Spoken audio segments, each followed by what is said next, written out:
তো আজি ৰান্ধিম পাঠাৰ মাংস। বহুত দিন ৰান্ধা নাই, আজি এনেই চেষ্টা কৰি চাওঁ অলপ পাৰোঁ নে নোৱাৰোঁ।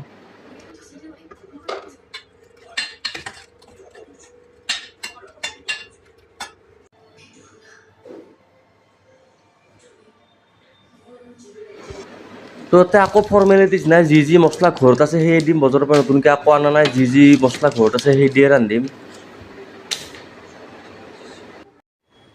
এনেকুৱা নহয় যে মোৰ কুকিঙত কিবা ইণ্টাৰেষ্ট আছে বা মই ৰান্ধি ভাল পাওঁ, মই মজবুৰিত ৰান্ধিব লগা হৈছে। কাৰণ আজি যদি মই নিজে ৰান্ধি নাখাওঁ মই আজি লগান পৰিব লাগিব, কাৰণ মোৰ ঘৰত মানুহ নাই আজি। গতিকে মই নিজে আনিছোঁ, নিজে ৰান্ধিম, আকলাই খাম, এইটোৱে কথা।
তো মই আজি মাটিত ৰান্ধি আছোঁ, কাৰণটো হ'ল আমাৰ এইটো গেছত অনলি নিৰামিষ খানা ৰান্ধে, ভেজ খানাটো নন ভেজ কাৰণে এতিয়া ৰান্ধিছোঁ, ইয়াতে নন ভেজ আৰু ইয়াতে ভেজ ৰান্ধে।